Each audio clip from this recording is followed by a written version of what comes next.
everyone, this is Katherine G. MacRae with the Be Your Own Superhero Success Series. Today I'd like to welcome Marnie Stone of the 100 Plus Women Who Care, Sault Ste. Marie. Welcome, Marnie. Thanks, Katherine. It's great to be here with you today. Thank you for joining me. Marnie, I'm wondering if you could tell us a little bit about how the 100 Plus Women Who Care, Sault Ste. Marie came about in Sault Ste. Marie. I know it's an organization that exists all over North America, maybe broader than that, I'm not sure, but if you can give us a little history about how it all came about. Yes, I'd love to do that. 100 Women Plus Who Care Sault Ste. Marie started about a year ago here in Sault Ste. Marie, was spearheaded by Sandra Hollingsworth, who had heard about the group in other chapters around North America. And she thought it would be a really great fit for Sault Ste. Marie. And so we met and had a coffee and chatted about it, and I thought it was a great idea as well. And so the two of us kind of ventured forward and created a team and started with our first event last May. And it was a really great success. Many women rose to the occasion and came out for the first event. And that's why it rose to over 100 very quickly. Well, that's fabulous. Has continued to grow. The women of Sault Ste. Marie are incredible, and it's growing. Each event we seem to be raising more and more money, and it's very efficient the way that the model works. Wow. It's time efficient and it's money efficient too. So it's based on the premise of getting 100 or more women together to create money for a local not-for-profit charity, where the money stays locally in Sault Ste. Marie and helps a not-for-profit charity that is struggling. Oh, and that's wonderful. There are so many. Can you explain the process? How does it work? Well, it was started in 2006 in Jackson, Michigan.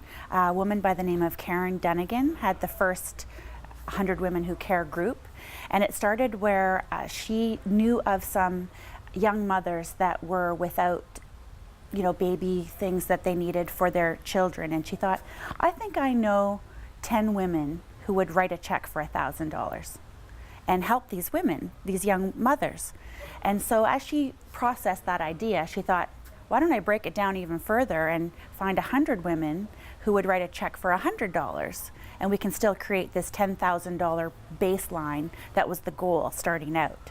And so it happened, and it was born from that idea. And I think there are over 100 chapters in North America. 400 chapters in North America. Wow. Yeah, that's great. It's a very efficient model, and what you do is we meet 4 times a year, and you donate $100 at each event, and the money is paid directly to the charity. No money goes through 100 Women Who Care. When you attend the event, you make the check directly to the charity. So every cent is going specifically to the charity that's chosen. That's correct. Can you tell us, Marnie, how the charities are chosen? It's done on a voting system. So for every $100 donation, the member gets a vote for who they think should be the recipient of the $10,000 plus in the pool. And so what we do is everyone that is at the event gets a ballot, and you write the charity of your choice that you think that is pre-qualified. There are certain parameters to be the winner, and that ballot goes into a draw, and we pick 3 of those semi-finalists. Just a random draw? That's right. Okay. So 3 names come out, and then you have what's called a chit in your membership package. And so from those 3 finalists, you take your chit and you put it in the box that you think should be the recipient of the $10,000 plus. So it all takes place within about an hour and 15 minutes. It's very efficient fundraising, and we always hear from the past recipient. They always make a short little presentation explaining what they did with their $10,000 plus and how it helped their agency or what it did for their clients of an agency, how much it helped. That's incredible. You learn about how your money helped, and you also learn about other charities in Sault Ste. Marie and what they do and how much they help the people of our city. So it's very efficient. So as far as when they get the chit, and then it's the majority of those 3 is the one that wins, is that correct? How That's that works? correct, yeah. Okay, and you mentioned qualifying. What does an organization have to possess in order to qualify to be represented as a possibility? Well, there's a form on our website that you can go to refer to see all of those parameters, but they need to be a registered not-for-profit local grassroots charity with, you know, limited volunteers, and we're trying to focus on the ones that are really in need, the ones where their focus is local and the money stays here and it's not going to salaries or no administration costs. That's and correct. Any of that. It's going to the people who really need it.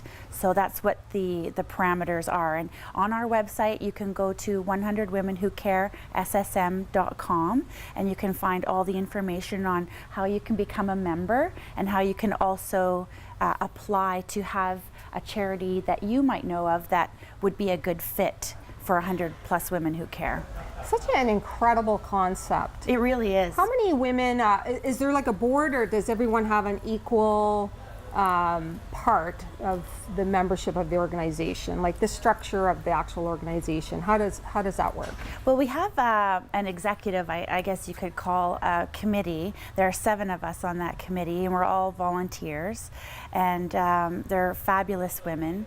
And then all of the membership of you know, all the 100+ women of Sault Ste. Marie that are fueling this great idea forward, that we couldn't do it without the fabulous membership of 100+ women. But the original, or the executive, consists of Sandra Hollingsworth, myself, Rosetta Sokoli, Pat McGrath, Kathy Chinook, and Tracy Fife, and Gabrielle Fogg. Those are the 7 women that kind of keep things organized and, you know, picking the locations and things like that, going through all the prerequisites and things like that. Right. So, do you meet at different locations?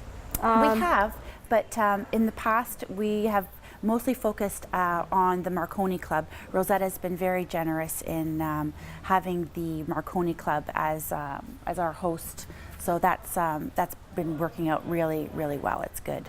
That's wonderful. Yeah. How do you feel when you come away from a meeting and you know there's a big fat check in a presentation going to one of these organizations that so desperately need the money? It's very emotional.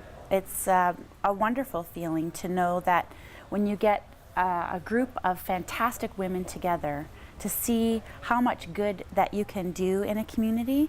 And it's always great to see all of the women that attend the event too. It's always great to know that 4 times a year you're going to get together with some rockin' great women. You're going to be able to spend at least an hour in the same room with some incredible women that are able to participate. And that's the other thing too that I'd like to mention, that sometimes $100 4 times a year might be a little bit too dear for someone. So if that's the case, you can certainly make a team.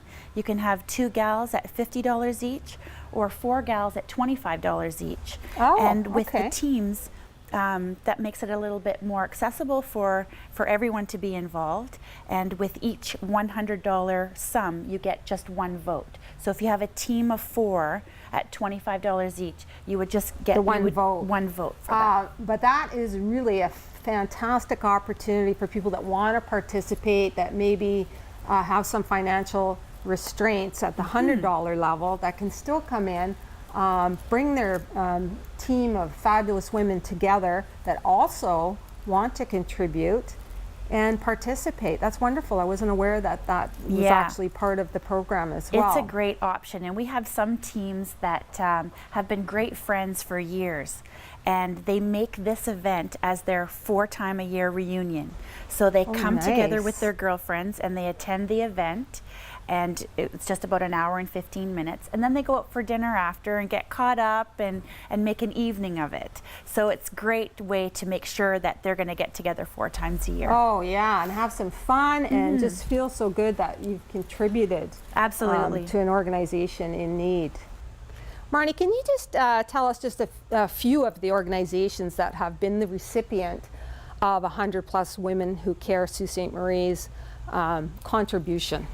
Yes, we've had some incredible recipients. Women in Crisis, they just had an incredible speech. Her speech at the last event was wonderful. They bought little safes, individual safes for the rooms for the residents to put their valuables in, like you would see in a hotel.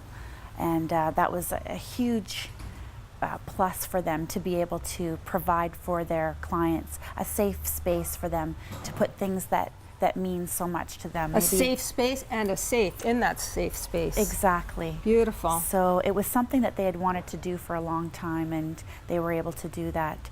Skiability too was a past recipient, and they are looking forward to buying some new equipment for the ski hill for their clients to be able to enjoy skiing, and that's incredible too. Wow. The soup kitchen, that's a real need in our city right now too, and they were very grateful to be able to have such an amount of money donated back to them.